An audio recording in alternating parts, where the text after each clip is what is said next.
Oi, gente. Não parece roceira. Oi, gente. Boa, bom dia, Alô. boa noite. Alô, menino. No início do século XXI, a corporação Tyrell levou a evolução do robô até a fase Nexus, seres virtualmente idênticos aos humanos, conhecidos como replicantes. Os replicantes Nexus 6 eram superiores em força e agilidade e pelo menos iguais em inteligência aos engenheiros genéticos que os criaram. Replicantes eram usados nas colônias interplanetárias como escravos para a exploração e povoamento de outros planetas. Depois do motim sangrento de combatentes Nexus 6, numa colônia interplanetária, os replicantes foram declarados ilegais na Terra, sob pena de morte. Esquadrões especiais de polícia, unidades de caçadores de androides, tinham ordens de atirar para matar qualquer replicante transgressor. Isso não se chamava execução, chamava-se recolhimento. Oi, gente. Esse é o ArcCast 11. Já estamos no 11. Eu sou o Adilson e estamos reunidos aqui novamente para conversar sobre um tema novo que a gente está introduzindo aqui, que é arquitetura e cultura pop. Hoje o nosso assunto é sobre o filme clássico de 1981. Kiko, é isso mesmo? 1981? 1982, Adilson. Boa noite. Então, de 1982, Blade Runner, Caçador de Androides, mais conhecido como Blade Runner. Bom, a gente está aqui com a nossa trupe de sempre, Renata Goretti, Rafael Rodrigues, boa noite, meus amigos. Boa noite, estou eu aqui de novo para manter o juízo dessa turma. Boa noite. E o Rafa sabe o que falar, né? É. Rafael, cara de papel. É que você inverteu as ordens e você me desestabilizou. Mas tá beleza. E a gente tem aqui hoje dois convidados. Um primeiro deles é o Kiko Barbosa. Boa noite, Kiko. Boa noite, pessoal. Estamos aí para dar uma contribuída aí nas partes do conteúdo, ver o que a gente consegue tirar de bom desse filme maravilhoso que é esse Blade Runner. Só explicando, o Kiko ele é formado em jornalismo e ele fez um trabalho sobre o filme e a gente está interessado também em saber o que é esse trabalho que ele fez sobre o filme. Então, pessoal, o trabalho, na verdade, foi um artigo que foi escrito, né, em meio acadêmico, mas a minha intenção era justamente analisar como que os aspectos cinematográficos atingem o Blade Runner no sentido da própria narrativa do filme, como que a luz, por exemplo, movimentação de câmera, enquadramento, coloca você na situação psicológica que o filme entrega. Então, acho que foi um trabalho assim, que me ensinou muito sobre essa questão de como você pode construir uma atmosfera inexistente, né, que no caso de um sci-fi tão bom quanto o Blade Runner, e como que leva essa psicologia de um futuro pós-apocalíptico pode trazer pra gente. Pô, muito bom, muito bom. A gente chamou também o Bernardo Vieira, é o que foi participante lá do primeiro ArcCast que a gente fez, e tá voltando aqui por convite nosso. E fanático por quadrinhos, né, Rafa? Por arquitetura. Por arquitetura, doutorando aí também. E pô, a gente espera que ele contribua aí pro nosso papo. Bernardo, você tá ouvindo a gente? Tô. Tá me ouvindo? Fala, Bernardo. Boa noite. Fala, Bernardo. Fala, hello. E, cara, galera. Beleza. Quantas vezes eu assisti? Acho que é impossível, cara. Porque foram inumeráveis, assim. É mesmo? É um filme que, pô, desde moleque que eu gosto muito, assim, e tal. E teve todas as questões das versões. Eu acho que, assim, o Blade Runner é um filme que foi muito influente pela estética dele, pelo tema e tal. Ele tem até uma certa relação, talvez, temática com Metrópolis. Então, são dois filmes, um da década de 20 outro dos anos 80, né? Muito separados pelo tempo e são quase irmãos.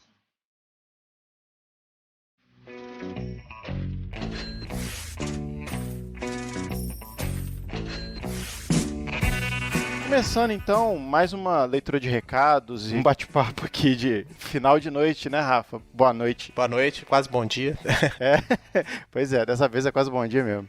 Bom, a gente está aqui na véspera da publicação, sempre lembrando vocês dos nossos contatos, né? www.arccast.com, né? E-mails para contato@arccast.com. Facebook, estamos lá, Instagram, @arccast e por aí vai.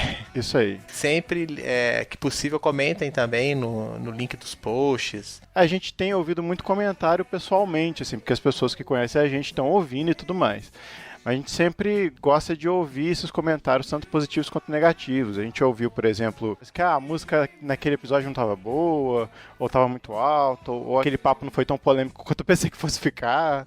Então a gente tem sempre ouvido esses feedbacks assim, mas a gente tá tentando sempre incentivar vocês a darem os feedbacks pra gente via internet, que é bacana porque a gente ganha certa visibilidade, né, e ajuda a gente a continuar com o projeto. É isso aí. Nesse fim de ano a gente vai sortear um carro 0 km para os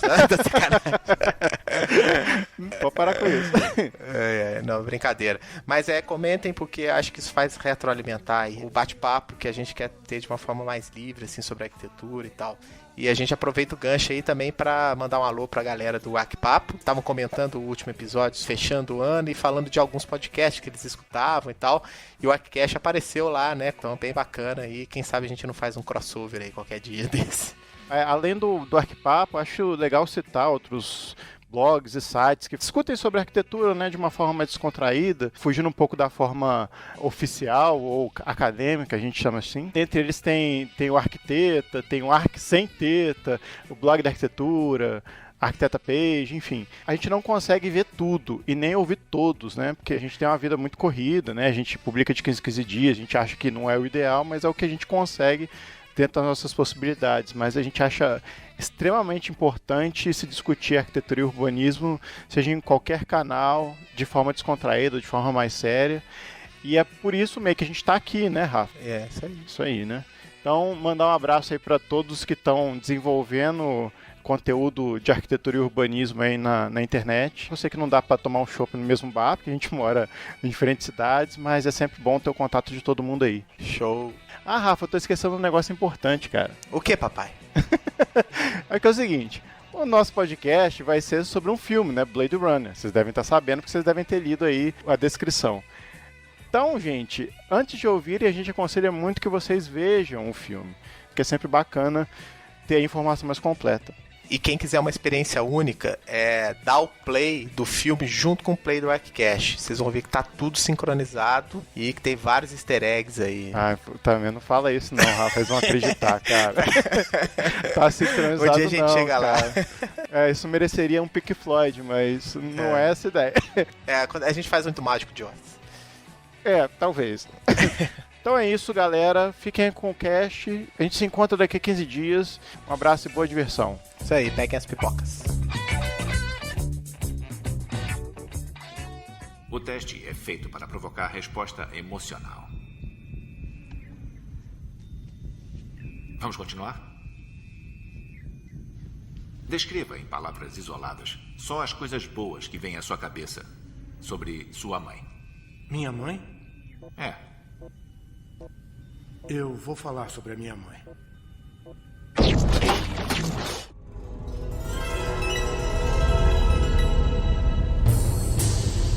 Kiko, o seu trabalho foi então assim, foi um artigo sobre a questão da direção de arte, assim, é isso? A parte do Blade Runner que eu acho que é muito bacana é como que todo o processo de criação artístico do filme, seja ele na parte de câmera quanto na parte de produção de cenário, elas conversam intensamente para trazer aquela atmosfera do filme. Por exemplo, você tem no início, né, aquelas pirâmides que vão aparecendo, aqueles tubos saindo, aquelas labaredas de fogo. Aquilo ali você tem o cenário, aquilo ali é um cenário construído. Sim. Porém, se você não tiver os pontos de luz que tem ali, aquela propaganda icônica, né, da japonesa o tempo todo comendo alguma coisa ou engolindo uma pílula vermelha, não sei se vocês viram como que o Matrix, né, utilizou isso para às vezes usar como uma referência ao Blade Runner, da coisa das máquinas, né? Então, assim, se você não tem esses pontos de luz, a direção de arte sozinha não conversa, ela não consegue abrir uma linha de diálogo. Então, a fotografia do filme, ela vem com a parte de luz, com a parte de enquadramento, movimentação de câmera, para trazer aquele ambiente para o nosso real, para a gente crer naquela história, né? Para a gente poder, durante 2 horas, entrar ali dentro e só saber quem é o Deckard e todos aqueles androides malucos correndo atrás dele lá. Ou ele correndo atrás dos androides.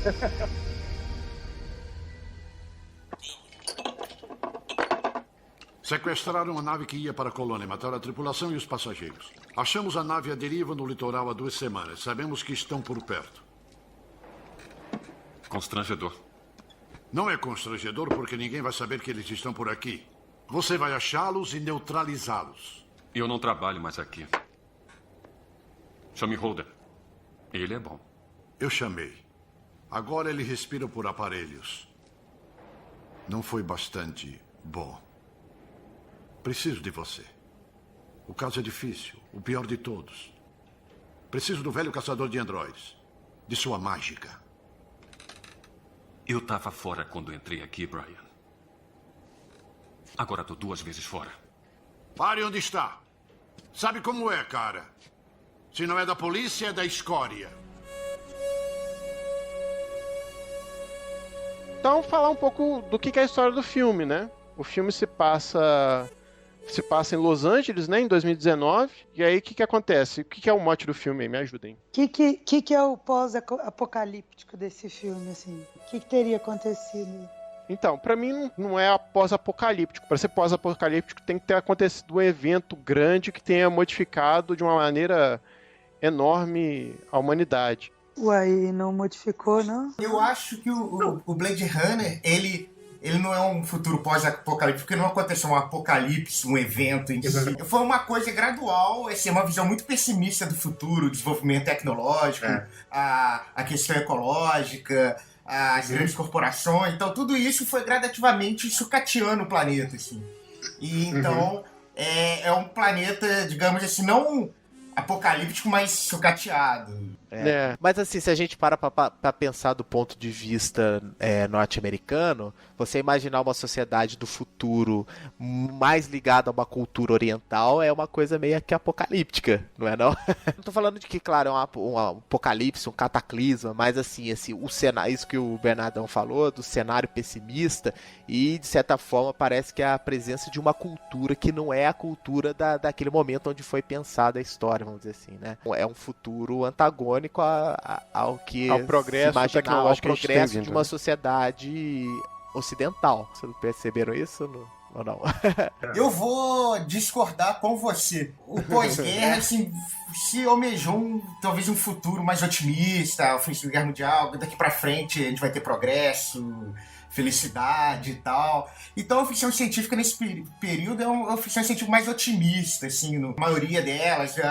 O próprio filme 2001 é uma coisa, sabe, a gente vai pras estrelas, a gente vai ter uma consciência do universo, a gente vai isso, vai aquilo. E quando chega no Blade Runner, sabe, deu tudo errado, assim. Então é uma coisa bem anos 80, assim, tipo pós-Vietnã, o fim desse sonho americano. Nos anos 80 é pessimista, então é uma exacerbação de um pessimismo dos anos 80, assim. Você concorda, Kiko, com isso? Eu acho que é um pouco pelo contrário, assim, pelo meu ponto de vista, né? Porque se você leva em consideração o contexto histórico, você está exatamente no meio da Guerra Fria. Então, assim, é um conflito que você tem, assim, né, o oriental lá batendo de frente com o ocidente, e você tem Los Angeles, que na época era praticamente o símbolo norte-americano do bem-estar norte-americano, né? Aquela coisa completamente invadida de elementos orientais. Não só pela questão nipônica, né? Eu não sei se às vezes minha visão foi um pouco até longe demais quanto a isso, mas algumas roupas que são usadas pelos personagens, roupas de frio especificamente, elas se parecem muito com roupas de frios russas que os guerrilheiros usavam. Então eu acho que assim, a direção de arte, né, como é um dos pontos também que a gente vai tocar nesse papo, eu acho que teve sim uma aproximação dentro dessas questões. Tipo assim, nós perdemos, né, assim, dentro dessa disputa aí, né? Eu acho que não pela coisa de você de ganhar ou perder a guerra, talvez seja uma questão de mistura. Aí eu vejo a questão positiva.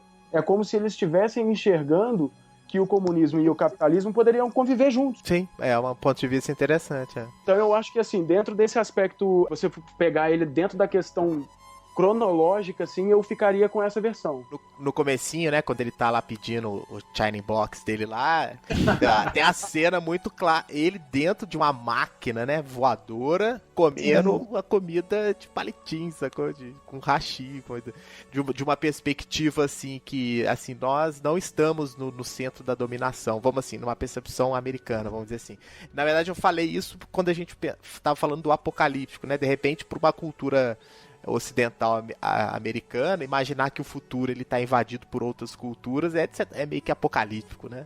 Pra ele sim, talvez, né? O que me trouxe, talvez, não que ele tenha sido com essa intenção apocalíptica, mas o que me trouxe esse sentimento foi o sentimento de claustrofobia que você tem o tempo todo durante o filme. Sim, você tem tudo muito exprimido, é tudo muito apertado, as ruas são apertadas. E, pô, eu acredito que se eu vivesse vamos dizer assim, numa situação igual, eu me sentiria muito incomodado. Não sei se é apocalíptico, mas assim, esse incômodo psicológico, ele veio muito forte em mim. Que aí, voltando lá no nosso unicórnio, ele serviu pra mim como se fosse um sentimento absurdo de liberdade. Porque o tempo todo você tá cercado dentro daquele ambiente escuro, tudo preto, você não tem dia. O dia do filme é marrom.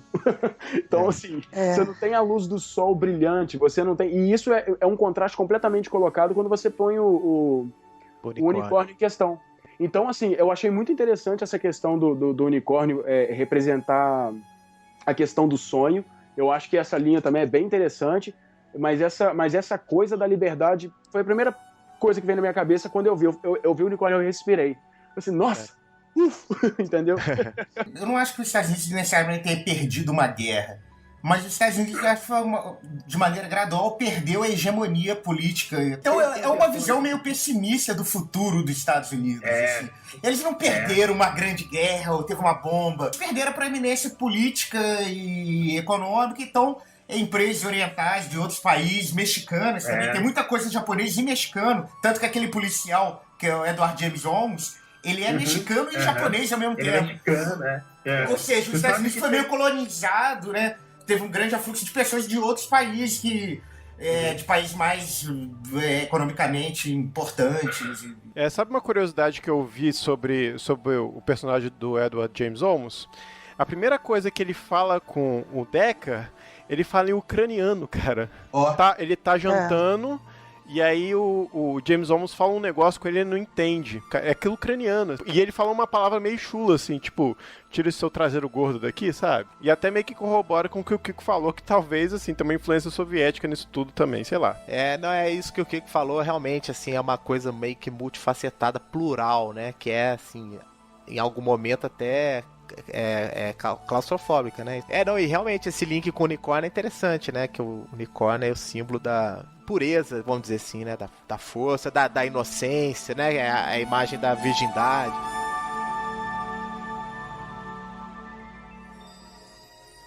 Gostou da nossa coruja?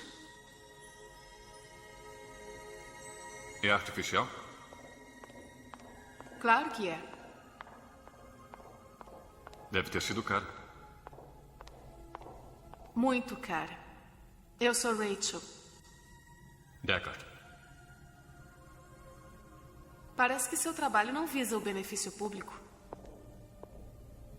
Replicantes são como qualquer outra máquina. Podem ser benefício ou perigo. Se forem benefício, não são problema meu. Posso fazer uma pergunta pessoal? É claro.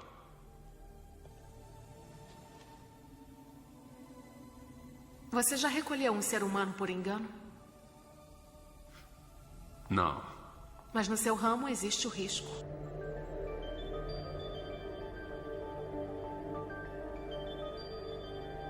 Bernardo, agora eu tenho uma parada que eu comentei com o pessoal um pouquinho antes de você chegar, que é uma teoria. O pessoal falou que você gosta muito de quadrinho, que talvez gostaria de escutar também. Opa. É o seguinte, você assistindo o Blade Runner, você consegue notar alguma aproximação do relacionamento que aquela última androide, a Pris, junto com o Roy, como que o relacionamento entre os dois se assemelha com o Coringa da Harley Quinn? Pô, cara, agora você me pegou desprevenido aí no contrapé. Eu preciso refletir sobre isso, sobre o momento. Reflita sobre isso daí, porque, cara, bateu isso na minha cabeça e eu falei, nossa senhora, eu acho que a Harley Quinn veio daí. Realmente a questão dela ficar com a cara pintada, né? Ela cria aquela faixa no rosto e tal. A maneira que a gente começa a ver um Inception de referência que acontece dentro do processo, né? Você tem, assim, uma provável Harley Quinn derivada de uma personagem do Blade Runner, e você tem esse mesmo personagem do Blade Runner sendo referenciado diretamente ao gabinete do Dr. Caligari, do boneco do assassino, exatamente, que é lá do expressionismo alemão. Então os caras em 82 somaram o expressionismo alemão de 1920 ao noir de 1950 e explode num Blade Runner, num sci-fi completamente misturado, um Frankenstein, um braço de cá, um personagem de lá. E, bom, se torna um dos títulos sci-fi mais importantes, né, até hoje. Tem uma questão também, que voltando a Metrópolis e ao expressionismo alemão, de que no filme Metrópolis, a Maria, que é aquele robô que vira humana, ela é um replicante, porque ela é um robô com aparência humana, que é o caso do Roy e da Pris. Mas antes de eu continuar, assim, fica parecendo que eu sou muito inteligente por ter feito essa conexão. Na verdade, eu tenho um livro, eu tenho que falar de onde que eu tirei as minhas fontes, que é o livro do Alfredo Supia, que ele escreveu A Metrópole Replicante, que é construindo o diálogo entre Metrópolis e Blade Runner. Esse livro é muito legal, que ele trabalha tematicamente os dois filmes, assim. Pô, que doideira. A gente tá entrando em mundos que eu não sei como sair agora. Vai fazer um teste de empatia? Dilatação capilar da chamada reação de rubor? Flutuação da pupila? Aumento involuntário da íris? O teste Voigt-Kampff engloba tudo. Sr. Decker, Dr. Eldon Tyrell. Demonstre. Quero ver como funciona. Onde está o elemento? Teste uma pessoa. Quero ver uma resposta negativa antes de uma positiva. E o que isto vai provar? Por favor. O senhor? Tente com ela.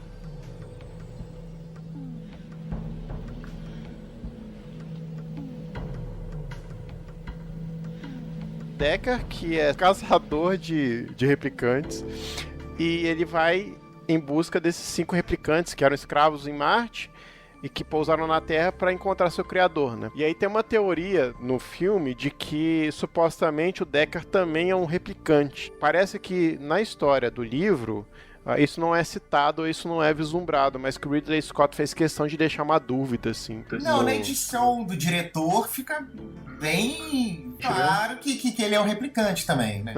A questão do unicórnio, dá muito a entender que ele talvez seja um replicante, porque isso é legal na história, porque na verdade o Roy, que é o vilão da história, na verdade ele é quase que a vítima, né? Ele é um herói trágico, porque no fundo ele só quer viver um pouco mais, entendeu?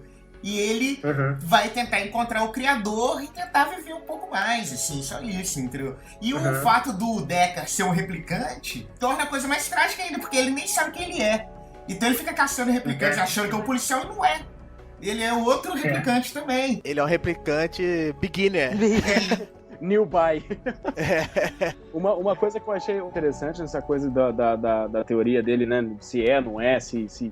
Eu acho que a questão que aquela personagem, a replicante que ele se apaixona, como que ela deixa ele desconfortável com as perguntas que ela faz. Porque no início do filme você tem o cara que interroga um dos replicantes e deixa ele exatamente extremamente desconfortável quando pergunta sobre emoções pra ele. E isso acontece com o Deckard quando ela pergunta a ele sobre emoções. Sim, claro.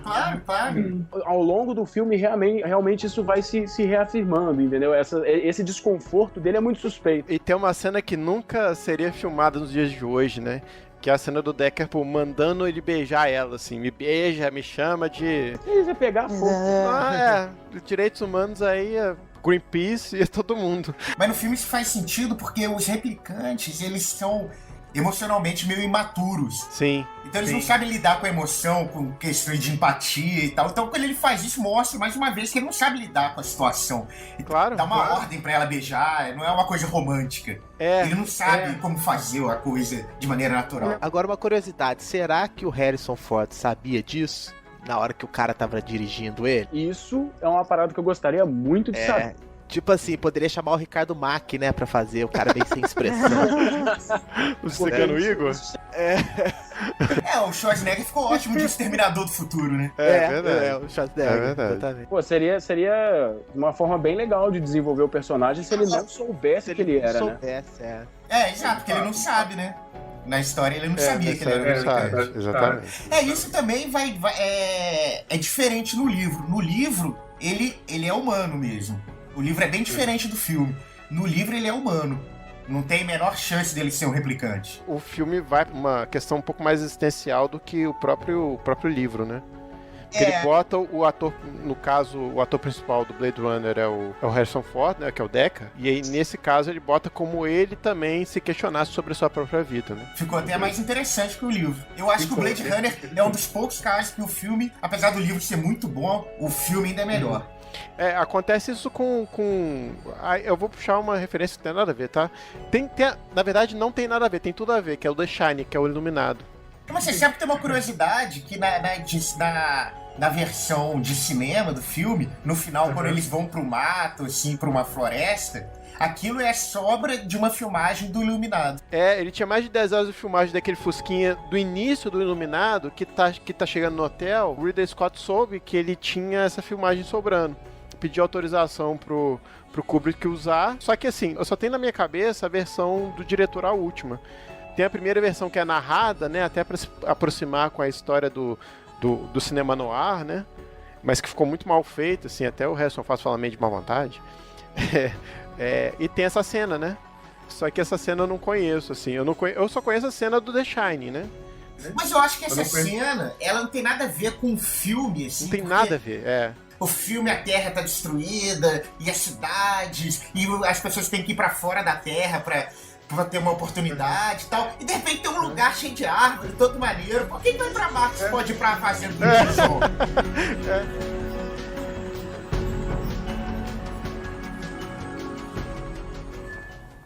Ela é replicante, não é? Estou impressionado. Geralmente, quantas perguntas são necessárias para saber? Eu não entendo, Tyrell. Quantas perguntas? 20, 30, referência cruzada. E você precisou de mais de 100 com Rachel? Ela não sabe. Está começando a desconfiar. Desconfiar? Como ela não sabe o que é? O comércio é nossa meta aqui na Tyrell. Mais humano que humano é o nosso lema. Rachel é um experimento e nada mais. Nós começamos a perceber uma estranha obsessão neles. Afinal, eles têm pouca experiência emocional, com poucos anos para acumular as vivências que temos como garantidas. Se nós lhes dermos um passado, criamos uma base para suas emoções e podemos controlá-los melhor. Memórias. Você fala de lembranças. Bom, a gente tem Los Angeles em 2019 e uma das primeiras cenas é mostrando o landscape, né, que é a paisagem da cidade de Los Angeles, né? Se você vê Los Angeles hoje, Los Angeles ela é uma coisa assim, mega horizontal, e você chega no centro de Los Angeles, você tem alguns prédios assim, mas a cidade é completamente horizontalizada, né? Você não tem a presença de prédios como tem naquele cenário ali. E aí você tem aquelas explosões, né, parece refinarias ali. Então é uma 2019 para Los Angeles completamente diferente do que ela é hoje, inclusive, né? Uma coisa que me chamou muita atenção, como você está falando aí, é a questão da verticalização da cidade. E é uma verticalização muito, vamos dizer assim, né? Eles forçam até a barra, né? Então você verticaliza com prédios, com torres, com pirâmides e com corredores de carros que você consegue fazer carro voar, enfim, em camadas, né? Você tem camadas diferentes, é muito louco. Exatamente. E quando ele te apresenta o landscape, você não vê terra, só vê estrutura, né? Só vê concreto, vamos dizer assim. O que é facilitado também pela visão noturna que você tem, né? Porque é tudo de noite, então não dá pra você ver muito além, né? É verdade. E também, assim, os elementos que eles escolheram dessa composição, assim, são elementos símbolos de poder, né? Zigurate, aí tem aquelas tomadas janelas que você tem aqueles planos inclinados, piramidais, né? A sede da empresa lá é uma pirâmide, né? Então, um símbolo de poder. Sim, mas eu acho que não é só a sede. Como que vocês enxergam essa questão arquitetônica, mas dentro dessa, vamos dizer assim, dessa referência puxada, né, de povos mais antigos e tal? É pela estabilidade em si, ou vocês acham que às vezes poderia ter sido mais uma questão de simbologia, de criação, alguma coisa do tipo, sei lá? Eu acho que tem uma coisa daquela empresa ser o centro de poder, talvez, assim, né? Uma pirâmide, uma coisa muito icônica, uma referência histórica, assim, de um símbolo de poder, talvez. E que tá tudo misturado, né? Religião, política, tudo a mesma coisa, né? Perdeu completamente o controle, né? Renata, qual a sua opinião sobre essas referências, assim, históricas e da cidade mesmo? Primeiro, essa mistura que Los Angeles hoje não tem, né? E não sei como é que eles pensaram em misturar isso tudo, e a escala também dos palácios, né? Você vai começar a falar com a Rachel ali, aquela grande varanda com aqueles pilares trabalhados, aquele sol meio se pondo lá na poluição lá no fim. Que, só um parênteses, é a única vez que aparece um sol no Blade Runner é ali. Uma luz natural, né? O resto é sempre muito sombrio. Aquele âmbar, né? Aquele tom âmbar. Exatamente. Vindo, parece que o sol tá tentando se pôr atrás de uma atmosfera muito densa ali. E aí, o tempo todo, essa questão da escala, é tudo, né, acho que o Kiko mesmo falou, ruas muito estreitas ali, vielas, portinholas, as coisas parecem que se perderam ali, perderam o controle da ocupação. E aí também, não sei, se é uma superpopulação, os pontos de referência ainda se destacam entre os letreiros gigantes, o patrocínio e o merchan da Atari, da TDK. Da Coca-Cola. Coca-Cola, TDK, Panam. E outros que já até desapareceram, né?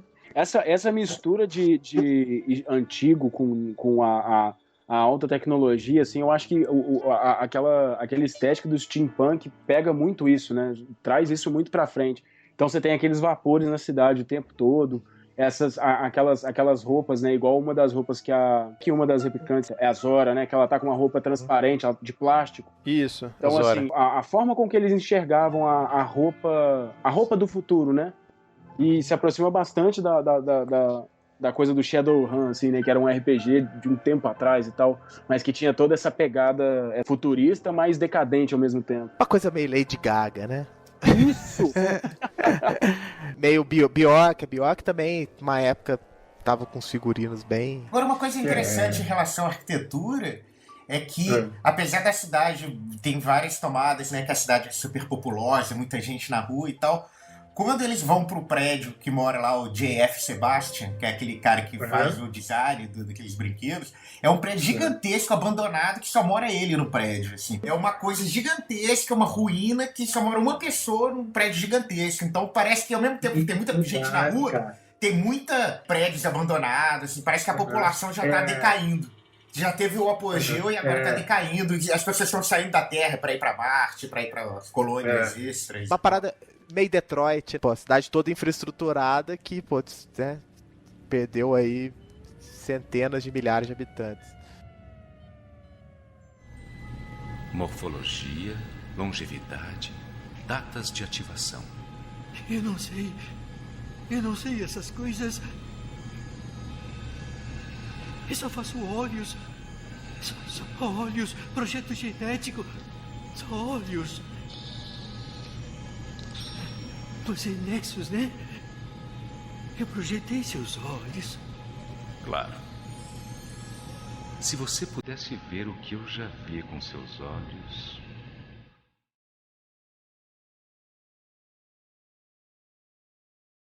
Tem uma outra coisa também que aparece, assim. Aí a gente vai para uma dimensão mais urbanística, passando para uma dimensão arquitetônica, né? A gente falar das ruas, por exemplo. As ruas são apinhadas de gente, você tem uma arquitetura meio esquizofrênica, assim. Você tem uma mistura de coisas antigas que ainda restam nas cidades, assim, com estruturas novas, com muito neon. Parece a cidade do food truck, assim, né? Tem food truck pra tudo quanto é lado, assim. É verdade. Mas é uma coisa meio Las Vegas, assim, né? É uma coisa meio Las Vegas, né? Também. Mas é uma Las Vegas muito sombria, assim, né? Muito mais dark, né? É assim como se Las Vegas fosse em Gotham City, assim.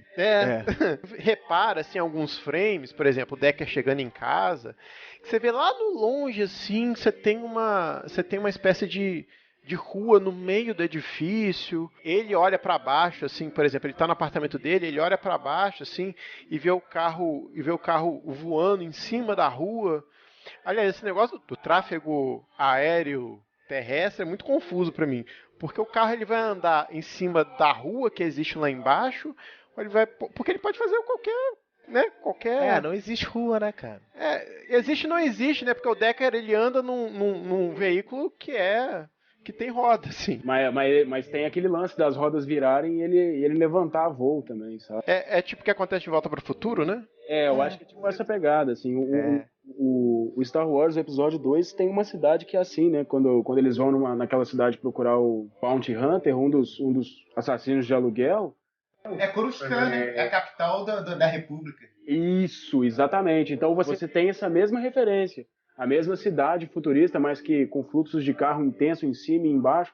E eu acho que isso faz um pouco também da questão que eles fazem de colocar você na questão da fantasia mesmo, sabe? De deslocar completamente, assim, de realmente deixar confuso. Porque eu também não consigo entender.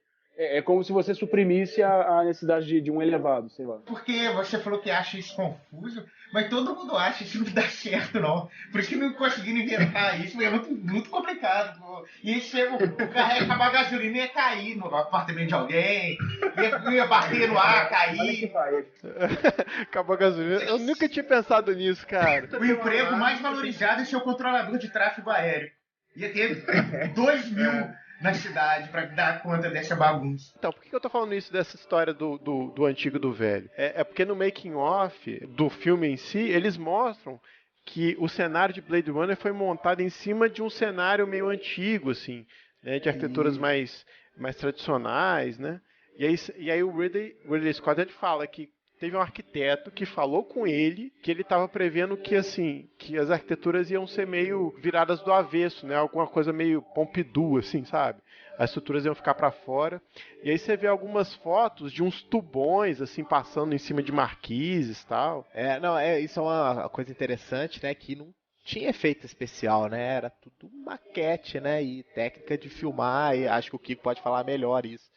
Né, assim, inclusive um dos assuntos que eles comentaram lá naquele cast, que né, aquelas labaredas do início, né, eram projetadas, né, elas não eram um efeito especial, né, então era assim, são projetados. Você sabe um pouco dessa história, Kiko? De como foi realizado esses efeitos? Do Blade Runner em si não, mas geralmente a técnica que era usada na época que assim, até hoje é utilizada, mas porém por meios digitais, é a questão do mate, né, é você separar em fundo vermelho, em fundo azul, dependendo de como for, para o processo óptico, você isola um elemento daquilo ali, de uma imagem que você grava, e acrescenta ele numa imagem real também para um dispositivo óptico. É uma máquina com praticamente 4 câmeras de 2 metros por 4 metros, que projeta isso numa película novamente. Então você mistura os elementos, né, em uma película só, entendeu? Na época era feito dessa forma. Isso. É tudo analógico, né? Então, assim, tudo maquete. Inclusive tem a história da Millennium Falcon, né? Que ela aparece aí Ela é um edifício, né? Fora outras coisas que eles reutilizam, né? Cara, na época eles fizeram, acho que 17 veículos, cara. Eles fizeram, tipo, à mão, sabe? Eles pegaram um chassi de um carro que existia, tipo um Fuquinha, sei lá, e aí montaram em cima daquele chassi um carro. O carro do Decker, por exemplo, é um carro que anda, sabe? Só a estrutura interna que eles tiveram que fazer em estúdio, assim, né? Porque não dá. Isso assemelha bastante com o que o Nolan faz hoje, né? Eu acho que muito do que eles conseguem, do que o Nolan conseguiu no Interstellar especificamente, foi essa questão do realismo, né? Dentro de um sci-fi, quando você usa menos efeito especial possível, E aplica mais ainda a questão do real, né? Que tá ali, tá? Você consegue tocar, você consegue ver que é real. Na origem também, né? Naquela cena que eles vão girando o corredor, assim, né? Nossa, cara, aquilo aí é demais. Aquele cara lá é de parar o coração. Tem uma coisa curiosa, cara, que quando eu tava vendo o filme, eu fui reparar, eu tava na casa do Decker, né? Tava vendo a casa do Decker. E eu reparei, cara, não sei se vocês já viram, claro que vocês viram, óbvio, mas não sei se vocês repararam, que a casa do Decker é cheia de azulejos meio grandes, parece com motivos meio indianos, assim, e tal. Vocês repararam nisso? Na verdade, eu acho que o apartamento do Decker foi filmado na casa do produtor do filme, ou de um produtor de cinema. Eu acho que essa casa é projetada pelo Frank Lloyd Wright. Então, Bernardo, isso que eu ia falar. Olha que doideira. Eles fizeram esses ladrilhos baseados numa das casas do Frank Lloyd Wright mesmo. Eles pegaram o molde, aumentaram e fizeram estampado na parede. Pattern, assim. Né? Como um padrão. Um pattern, isso. Eles pegaram um pattern do Wright, do Frank Lloyd Wright, uma das casas do Frank Lloyd Wright, e colocaram, revestindo a casa quase inteira. Isso é muito doido, porque eu tinha falado motivos wrightianos, até anotado aqui. Aí depois, quando eu fui ver o making of falando sobre isso, cara, ele falou, não, a gente foi na casa do Wright, viu uma coisa meio assim, e reproduzimos na casa dele, assim.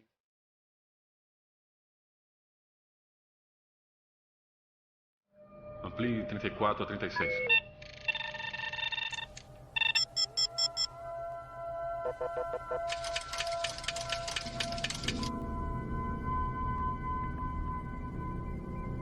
Recue. Espere um minuto. À direita. Pare. Amplie 57 e 19.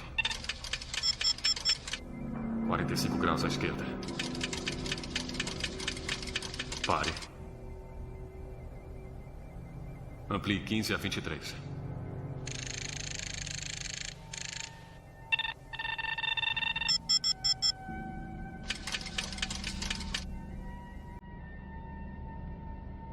Faça uma cópia para mim.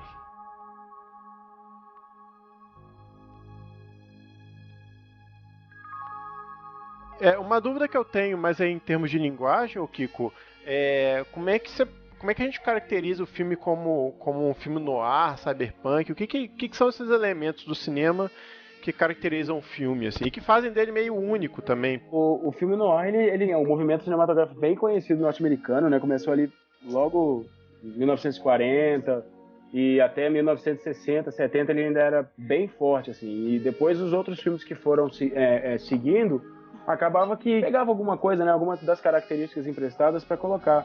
O noir, ele caracterizava muito pelo alto contraste, né? Por aquele tom ameaçador o tempo todo, como você tem no A Marca da Maldade, do Orson Welles, você tem no Cidadão Kane. Okay. Então você tem... E você tem sempre aquela coisa do mistério. Ele tem a artimanha de te jogar dentro do mistério e te colocar como que você faz parte da história, né? A Marca da Maldade, você acompanha uma investigação. Já no Cidadão Kane, você faz parte da investigação. Quando eles vão entrevistar, você vê que em nenhum momento eles mostram o rosto de personagem, nem nada.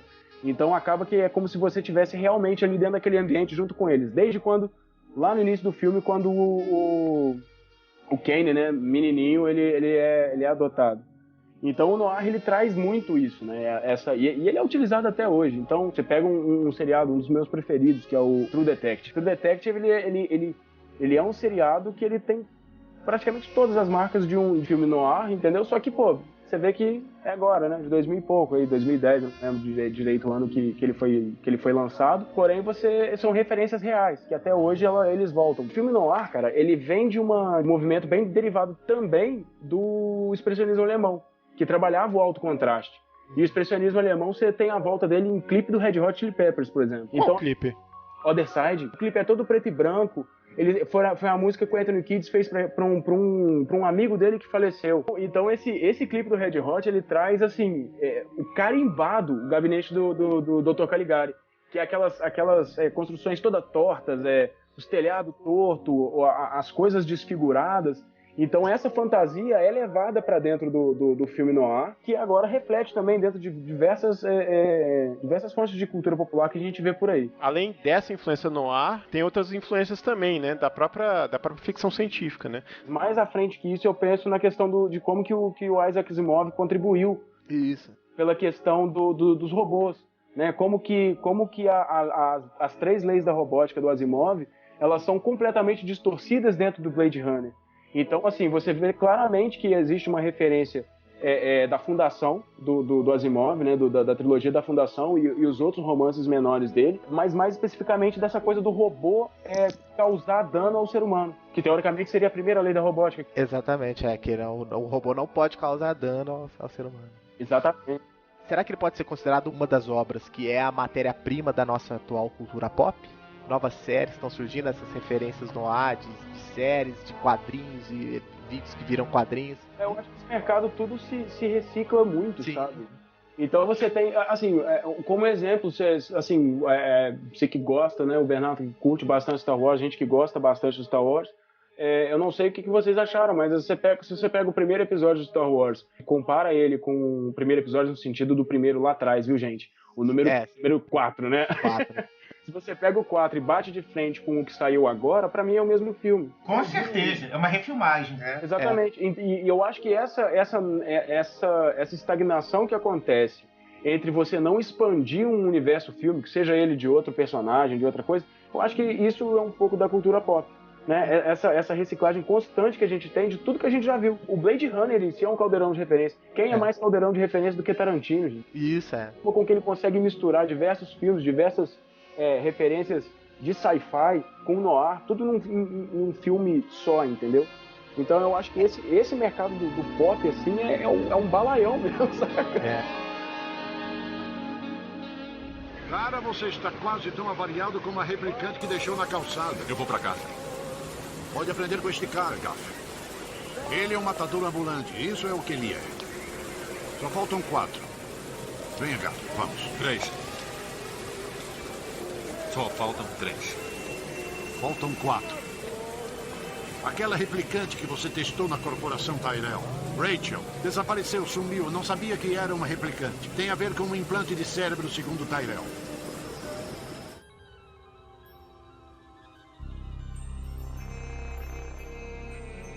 Relacionando um pouco com arquitetura e urbanismo, o pós-modernismo ele começa lá na década de 60 na arquitetura, né, e ele vem desiludido com a ideia utópica do movimento moderno que traz uma cidade toda perfeita, das pessoas se comportando do mesmo jeito. E aí o pós-modernismo ele meio que se encara como uma cidade real, assim, que tá cheio de problemas e que ninguém conseguiu resolver nada. E é um pouco também do reflexo dessa falta de solução, de uma saída real para cidades, né? A gente fica meio sem pai sem mãe, assim, né? Quando a gente fala de cidades no pós-modernismo. Momento de ruptura de novo, momento de ponto de interrogação, né?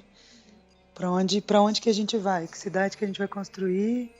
Que identidade que a gente vai ter na arquitetura e na construção mesmo dos nossos espaços em geral, né? Então... Renata, bom você ter tocado nesse assunto da identidade. O que você enxerga como construção de identidade nessa contextualização que o Blade Runner traz pra gente? Da Los Angeles que ele estava propondo ali, eu não consegui identificar uma herança de Los Angeles de anteriormente, né? Então essa identidade realmente foi meio que... Ela se perdeu, ela foi sobreposta ali, camada. Aquele Frankenstein que você falou mais cedo, eu acho que... É a cidade pavê, camada. Cidade pavê. Mas essa sobreposição de que momentos que estavam sendo vividos ali, que na verdade houve uma sobreposição muito acelerada, a gente não andou tanto em 37 anos assim, né? Tantas camadas não se sobrepuseram, eu acho. Não, eu acho que essa questão da cidade não ter uma identidade é uma questão também dos personagens, porque o próprio Deckard não sabe a identidade dele. Então, essa falta de referências, você não sabe mais quem você é, eu acho que isso reflete um pouco a própria condição do personagem principal do filme. Não sabe se as suas memórias são suas ou se são de outra pessoa, né? Exato. Não, eu acho que essa sensação da falta da origem, né? Assim, a partir de que tá tudo misturado, você não tem uma essência, vamos dizer assim, né? Tudo misturado, né? Assim, aí, só puxando um pouco para para arquitetura, para cidade, né, dessa sobreposição. Eu lembro muito do nosso querido professor Segre, né, que ele falava do Rio de Janeiro, né, que Rio de Janeiro era uma cidade, um artefato natural, né, com ocupação dos índios, depois se transformou numa cidade portuguesa, depois numa cidade francesa e depois numa cidade americana, e essas camadas sobrepostas, né? Sim. E isso tudo gerou essa coisa do carioca, né? Que ela é a soma de várias culturas meio que de forma forçosa, né? Então, assim, a gente consegue ver essas camadas aí. Tem os elementos da cidade americana, o veículo, as luzes, ao mesmo tempo a verticalidade, né? A verticalidade é quase hiperverticalidade, né? Porque, pô... ao mesmo tempo, o neon... Então tá tudo ali sobreposto ali. E um pouco isso que o Kiko falou das roupas também das pessoas, né? Então, assim, tá... Inclusive, eu acho que isso é uma discussão até mesmo dentro da própria identidade, né? Até um questionamento da própria modernidade, né? Exatamente. Será que buscar uma identidade, buscar uma razão lógica de comportamento, isso é uma coisa extremamente moderna, né? Do homem moderno.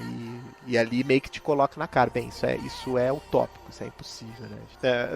A gente inevitavelmente cai numa discussão de identidade quando você tem um monte de teóricos, filósofos, arquitetos. Você pode citar, por exemplo, o Rencurso, que fala da cidade genérica, né, que cidades hoje são todas iguais, inclusive as cidades orientais, né, são parecidas com as ocidentais. Então você cai numa questão de identidade que é hiperbólica. Mas talvez essa inevitabilidade venha por conta da questão do crescimento, porque se você tem uma cidade que ela cresce cada vez mais recebe pessoas de outras, vamos dizer assim, né, com outras culturas, com outras localidades, com outros costumes, eu acho que automaticamente essas camadas, esses layers, né, de novas construções, eu acho que é um pouco inevitável. A forma de você manter uma cidade 100% modificada na sua identidade, na base, particularmente eu não consigo enxergar, entendeu? Sim, não é. Inclusive tem uma teórica da Françoise Choel, tem um texto sobre a Nova Babel, né? Que ela fala assim, a gente tem que achar um novo nome para essa estrutura. Isso não é mais cidade, isso não é mais polis, né? Isso não é mais, né, aquela coisa homogênea, né? E aí entram as megalópolis e outras coisas aí que... Talvez uma coisa que seja meio aquém, né, do filme, se você falar em identidade, é que os personagens principais são bem ligados à fisionomia americana, assim, à fisionomia ocidental. Enquanto que o resto da cidade é completamente oriental. Você não tem uma referência daquele povo oriental como sendo um dos personagens ali que movimenta a trama. Grande parte da inspiração visual do filme veio do quadrinista, que é o Moebius, que é um quadrinista francês, que depois fez o design do filme Quinto Elemento. Eu acho que o Moebius chegou a ser convidado a participar Sim, mas chegou a ser convidado. Acho que recusou. E tem uma coisa. Quem escreveu, né, isso, né, o Philip K. Dick, o que ele escreveu também, né? Isso é uma boa coisa pra gente Você conhece o autor mais a fundo, Bernardo? Do Philip K. Dick, além do livro do Blade Runner, eu li O Homem do Castelo Alto, que agora tem até uma série da Amazon, que é muito bom também. E também trata dessa questão da perda de identidade. No caso do Homem do Castelo Alto, eu não vou dar spoiler, porque é uma produção que tá rolando e tal, mas a própria noção de realidade fica sob suspeita, assim, o que é real, o que não é real, enfim. Então, tem uma adaptação, eu não li o livro, mas eu vi o filme, que é O Homem Duplo, que um policial que é viciado em drogas tem que investigar uma quadrilha de traficantes, que ele faz parte da quadrilha de traficantes. Então ele persegue ele mesmo e ele perde a identidade, se ele é um traficante, se ele é um policial, porque ele era um policial infiltrado. Mas ele já não sabe mais se ele é um policial infiltrado ou se ele é um traficante que tá infiltrado da polícia. Ele perde a identidade dele. E é um pouco o que acontece com o Deca. Né? Ele corre atrás do próprio rabo, né? Ele corre atrás do próprio rabo, ele começa a se incriminar e começa a fugir dele mesmo. Ele fez também o Minority Report, né? Vingador do Futuro. Vingador do Futuro. E é sempre, tá vendo como sempre é uma questão da perda de identidade? No Vingador do Futuro, o personagem que é o Quaid, ele não sabe se ele é um espião, se ele é um operário, ele já não sabe mais o que é real. Então esse é um tema recorrente da obra do Philip K. Dick.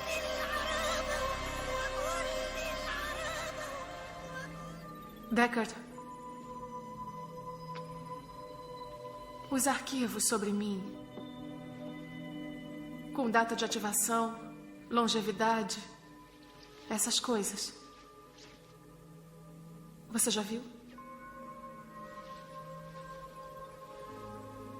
Eles são confidenciais. Mas você é policial. Nunca olhei para eles. Sabe aquele seu teste Voigtkampf? Já aplicou o teste em você?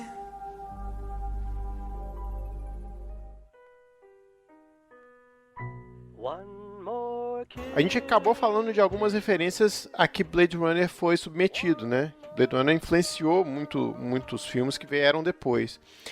Em quais deles a gente pode falar que são muito próximos de Blade Runner e outros que são não tão próximos assim, mas que tem como referência, principalmente o visual do filme do Ridley Scott? O próprio Quinto Elemento, né?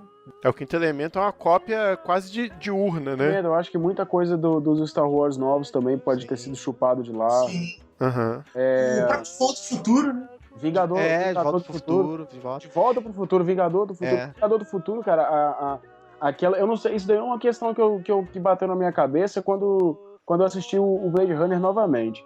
Esses filmes que jogam você pra esses ambientes assim, lá na frente, de coisas incertas, eu não sei se vocês já repararam, todos eles têm um bar. E o bar é sempre muito esquisito, cara. É sempre muito. Tem uma cara muito estranha nos bars, saca? A forma com que isso é colocado, aí eu não sei se é uma questão, uma distorção de como que seria um ambiente, se realmente essa distorção atual é projetada lá na frente. Pode ser. Entendeu? Como se fosse assim, os estranhos de agora, olha como são os estranhos do futuro, sabe? Uhum. E pra onde a gente põe esses estranhos? Pô, põe no boteco. Porque o boteco nunca morre. Cara, demais, cara, demais. E tem também Robocop, né? Acho que assim também. Robocop. Eu acho que qualquer filme que, se você for colocar, que fale sobre alguma coisa de robô ou alguma coisa relacionada a ciborgue, é impossível você não passar por Blade Runner, cara. Se você não passar por Blade Runner, não passar por Metrópolis e não passar pelo Eu, Robô do Asimov, volta lá atrás e começa tudo de novo. É verdade. Mostre alguma coisa. Como o quê? Qualquer coisa. Não somos computadores, Sebastian. Somos seres vivos. Eu penso, Sebastian. Logo existo. Muito bom, Chris. Agora mostre pra ele.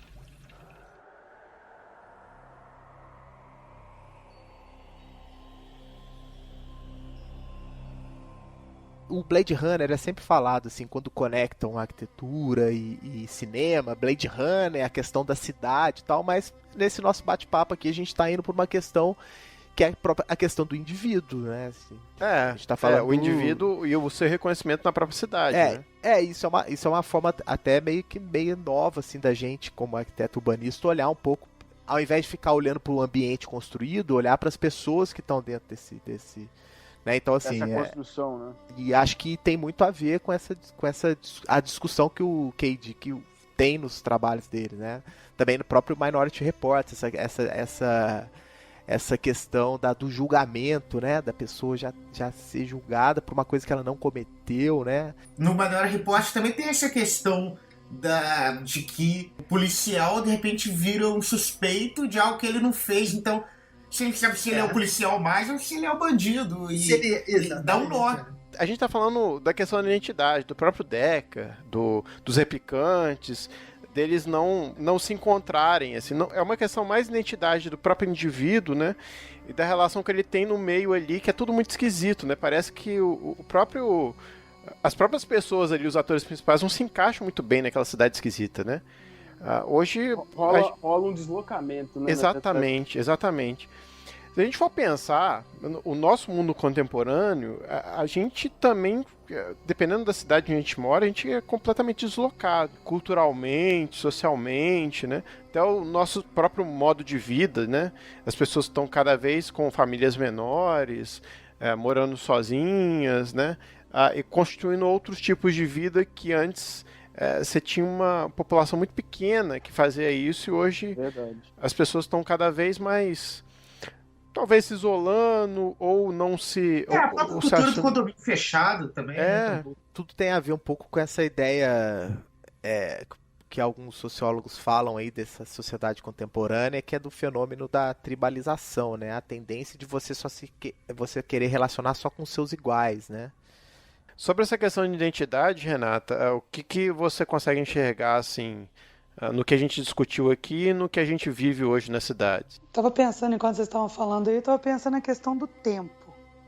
Eu acho que essa imposição das supercamadas na cidade do Blade Runner, né, na Los Angeles do Blade Runner, ela é uma imposição ali de múltiplas camadas da idade da gente. Eu não sei a idade do Kiko aí, mas da idade da gente. 28. 28? Tá muito novinho. 29. Muito novinho o Kiko. Mas é da nossa idade. A gente não sofreu tantas camadas e a gente está vivendo uma identidade, uma mudança de identidade mais adaptada, mais plástica, eu acho. E essa virtualização, isso que a gente está vivendo hoje, nessa hora aqui, é uma virtualização do nosso convívio, né? A gente consegue encontrar as nossas afinidades muito mais facilmente, porque a disponibilidade das conexões aumentou, mas até que ponto também a gente não está muito superficial, né? Porque está tudo muito à disposição, até que ponto a gente está conseguindo aprofundar nesse excesso de informação que a gente tem. Então, o homem contemporâneo, acho que ele tem muito, mas também não tem nada. A impressão que eu tenho, assim. Essa discussão do tempo é interessantíssima. Pois é. Mas, e é longa, assim, né? É uma coisa que não dá pra... São 37 anos, é longa. É longa, né? Não, assim, e é engraçado, assim, porque a gente também vê essa questão da tribalização do mundo, né? Justamente, são pessoas, por exemplo, hoje, como a gente tem contato com qualquer pessoa no mundo contemporâneo, né? Seja pelo advento da internet, pelo advento da internet e das redes sociais, né, você pode se identificar com uma pessoa que está a milhões de quilômetros de você e vocês podem formar uma espécie de comunidade virtual daquilo.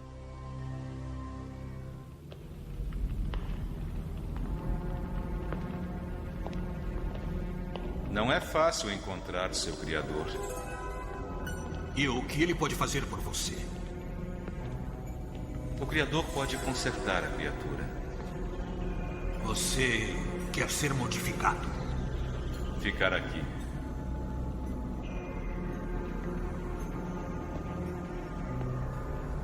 Eu pensei numa coisa mais radical.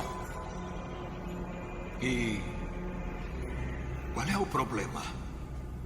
A morte. Morte?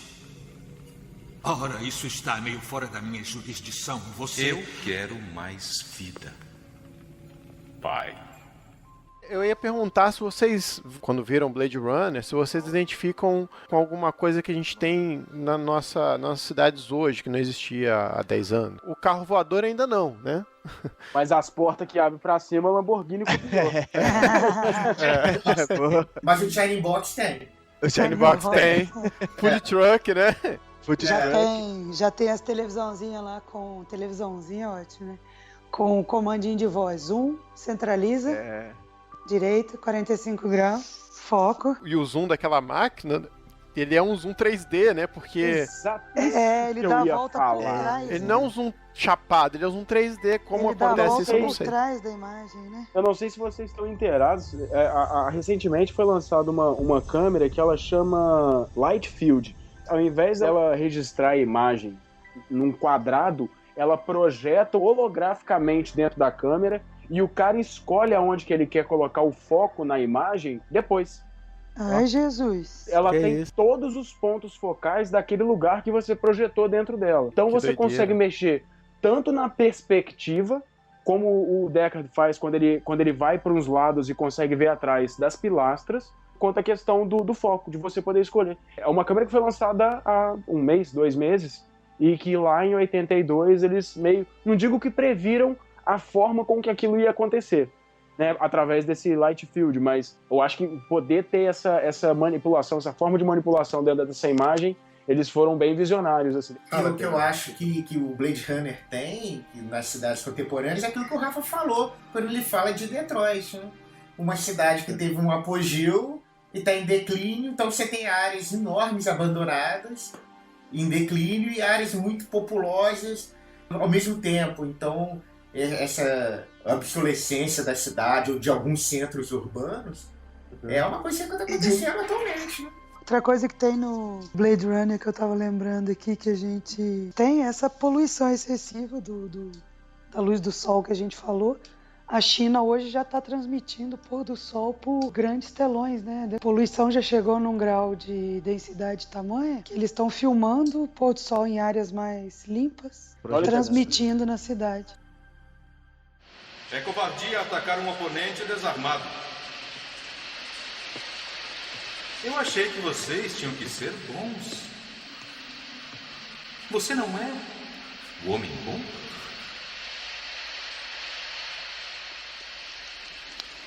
Vamos lá, Deckard. Mostre pra mim do que você é feito. Eu estava lendo a notícia aqui de que a continuação de Blade Runner vai sair. É verdade, galera. Nossa, em 2017 ele vai se passar em 2049. Fala aí, Kiko, você tem mais informações a respeito disso, dessa continuação do Blade Runner? Essa continuação do Blade Runner faz meu coração ficar até apertado, pra falar a verdade. Será que vai ser o Robocop do Padilha? Cara, eu espero muito que não. O Ridley Scott ele vai estar no corpo de direção, né? Ele tá dirigindo o filme novamente, essa continuação. Ele não tá dirigindo, não. Quem tá dirigindo é o Denis Villeneuve. Gente, onde que eu vi que ele ia dirigir esse trem? Eu acho que ele é produtor, mas quem vai dirigir é o Denis Villeneuve. Denis Villeneuve fez O Homem Duplicado. Sim. Ele fez aquele filme com o Hugh Jackman, O Prisioneiro, que é um filme muito bom. Sim, Prisoners, né? Que é o Suspeito que foi traduzido, né? A minha maior preocupação é ele ser, por exemplo, que foi o Alien. Você tem o Alien lá em 87 que ele vem batendo maneiro, aí tipo você tem uma continuação de mão cheia que foi o... Aliens do Resgate? Não, o primeiro de todos, assim, ele é só Alien. Não tem nenhuma sim, porque você falou da continuação. Que depois eles fizeram aquele Prometheus. Nossa. Que foi pela direção também do Ridley Scott. O Alien foi dirigido pelo Ridley Scott. Aí ele vem com Prometheus assim, ele tinha tudo na mão pra fazer um filme fantástico. E ele não fez! Esse filme, cara, foi uma decepção. Então, assim, é o meu maior receio com Blade Runner em si. Mas, assim, pela galera que tá no filme, né? Tipo, o diretor de fotografia que tá no filme é o Roger Deakins, que é particularmente é um dos que eu mais gosto atualmente. Então eu acho que ele vai vir com uma construção visual muito interessante. Basta saber se o roteirista não vai dar uma de Lost e fazer de novo a cagada lá do outro. O Blade Runner em si não precisa de uma continuação. A história se fecha muito bem. Assim. A intenção por trás disso é muito caça-níquel. Pode ser que os envolvidos consigam fazer algo bom, mas... não ponho grande expectativa, não. Eu também não ponho nenhuma. Por que você não põe nenhuma, Rafa? Por essa mesma questão, né? A obra já tá lá, pronta, né? Ela, assim, não tem mais o que expandir. Eu acho que se for a ideia de expandir o universo, como eles fazem no Star Wars e as histórias paralelas, eu acho bacana. Faz com De Volta pro Futuro, vai ser mais legal. Nossa, refilmagem? Não dá ideia não, Rafa. Dá ideia não. Vamos refilmar com Justin Bieber. Meu Deus. Depois de assistir o Blade Runner 1, acho que você ficou, de repente, instigada pelo menos pra assistir o 2, né? Não, a minha expectativa agora é saber como é que eles vão interpretar no Blade Runner 2, 32 anos pra frente, tendo suposto aquele 37 anos do outro, né? Então, como é que eles vão vislumbrar aí o horizonte de 2049? O meu maior medo, assim, é de como o Blade Runner é um filme da década de 80, eu acho muito interessante deixar essas ideias em aberto. Fico com medo de ser um filme muito explicadinho. Imagina o unicórnio no novo. Nossa senhora. O pessoal vai levantar do cinema e vai sair. Não, ia ter uma narração em off. Esse unicórnio veio da estirpe e tal. Eu te falo que recentemente foi a única coisa que me incomodou no Interstellar. Que você tá numa nave espacial com uma porrada de astrofísicos inteligentíssimos e o cara tem que explicar pra moça o que é a relatividade. Fica, não, porque aí você entra por cima e sai por baixo. Eu falei, cara, ele estuda isso. Para de explicar pra ela. Devia aparecer aqueles balõezinhos assim, né, na lateral. Vai estudar, presta atenção. Mas isso eu acho que é o problema do Nolan. Apesar do Nolan ser um grande diretor, eu gosto muito dos filmes dele, o Nolan tende a explicar demais os filmes. É verdade, isso é verdade. Ele pressupõe que o espectador precisa dessa informação. No Inception, e aí... se fizer, você se mata, né, velho? Exatamente. Você não consegue ficar ali dentro muito tempo sem... Que isso, o filme é complicado demais. É outro filme pra ver. Cara, essa piada do Adilson tem tantas camadas também. Puta merda.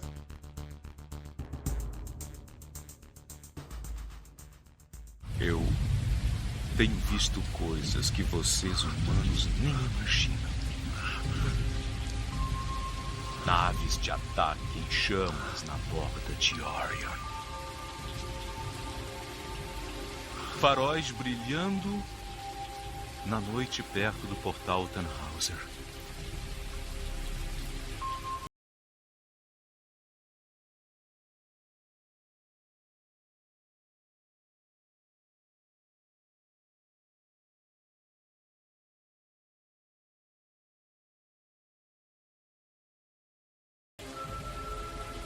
Na chuva.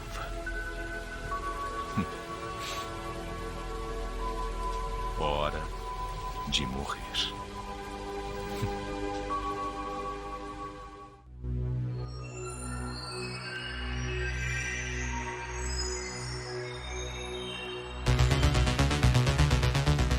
Então, Bernardo, começando as dicas então de hoje, fica à vontade. Bom, a minha dica de livro é, primeiro, o livro, né, que deu origem ao filme, que é o Do Androids Dream of Electric Sheep, do Philip K. Dick, que é bem diferente do filme, mas é muito bom também. O livro é muito bom, eu recomendo. E eu recomendo o livro do professor Alfredo Suppier, que é professor de cinema da Universidade Federal de Juiz de Fora. E o livro chama, como eu já falei, A Metrópole Replicante, construindo o diálogo entre Metrópolis e Blade Runner. Então é um livro muito bom que quem quiser se aprofundar sobre o tema, uma análise sobre a relação entre esses dois filmes, é muito legal. Kiko, sua vez. Beleza.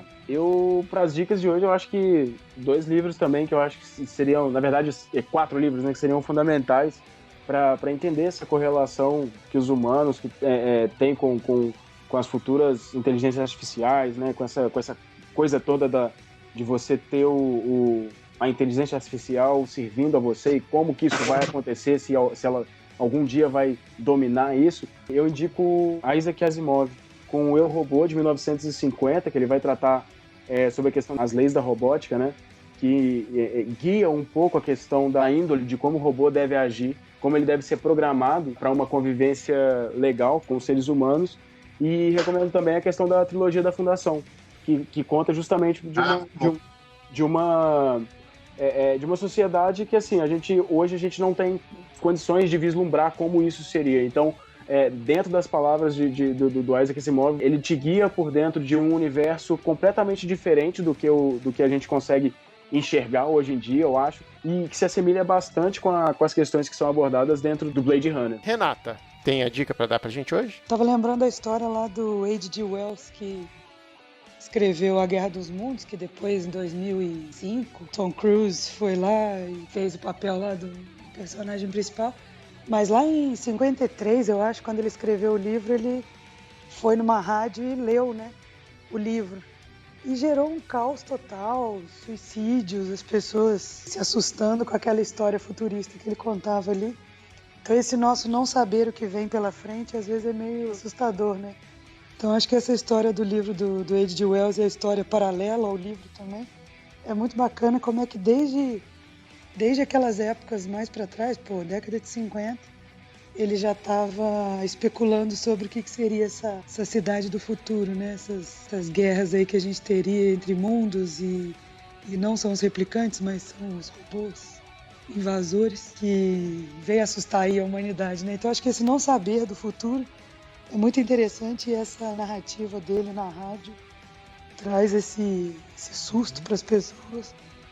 E o caos total que gerou lá nos Estados Unidos, todos aqueles que estavam ouvindo, né? Então eu vou na sua onda aí, Renata. Tava aí navegando no YouTube, né? Mês passado foi 15 anos do 11 de setembro, né?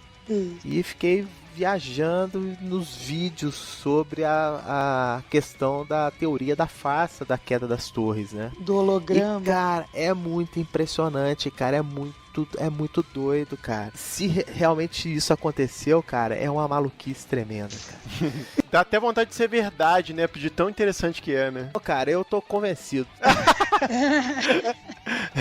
Isso tem no YouTube? Tem no YouTube, tem vários documentários sobre a farsa do 11 de setembro. Eu vou dar uma dica aqui, que eu acho que é um texto que tem muito a ver com essa história de identidade, que chama Cidade Genérica, do autor que é o Ren Koolhaas, e ele tá no livro, numa edição que tá traduzida para o português, que chama 3 textos sobre a cidade. A primeira pergunta que ele bota é a seguinte: será que as nossas cidades são iguais aos aeroportos, ou seja, todas iguais? Então ele vai discutir sobre essa questão de identidade, sobre como é que a gente perdeu o sentido do local e tá se rendendo ao global. Show de bola. Então ficamos por aqui, galera. Ficamos agradecendo o Kiko enormemente. Isso. Pô, galera, eu que agradeço muito o convite. Eu acho que o bate-papo foi legal demais. Tanto questão do aprendizado também, como que vocês também, como, né, nessa parte da arquitetura, como que vocês enxergam toda essa questão dentro do audiovisual, de uma peça fantástica como é o Blade Runner. E eu agradeço mesmo na questão de poder participar com vocês nessa discussão tão legal que foi hoje. Agradecer ao Bernardo também, mais uma vez, participando com a gente aí. Eu que agradeço o convite. Rafael, Renata, muito obrigado aqui por mais uma reunião muito maluca. Dessa vez foi bem maluca. Muito boa.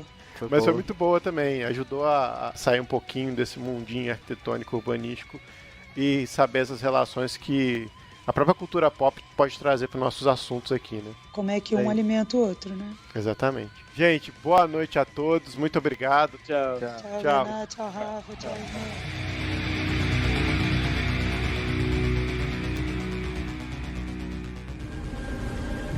Que pena que ela não vai viver. Mas afinal, quem vive?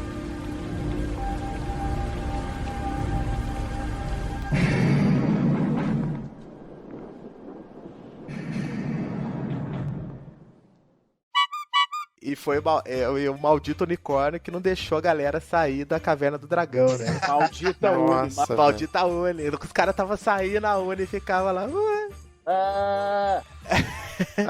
Tudo faz sentido agora na minha vida, Rafael. Mas toda hora que eles estavam pra sair, eles tinham que voltar pra pegar a Uni. Voltar pro sonho. Pô, olha que doideira, já pensou se o Caverna do Dragão fosse inspirado? A Uni foi inspirada no unicórnio de Blade Runner. Nossa, segura aí, senão você cai da cadeira. Aí que eu saio dessa conversa. Gilson, para de beber, cara. Para de quê? Para de beber. Você vem bêbado gravar o negócio. Piada pra ver. Mas ela serve pra muita coisa, né, cara? E serve, inclusive, o AutoCAD é um programa pra ver, cara. Puta merda. Piorando a coisa aqui.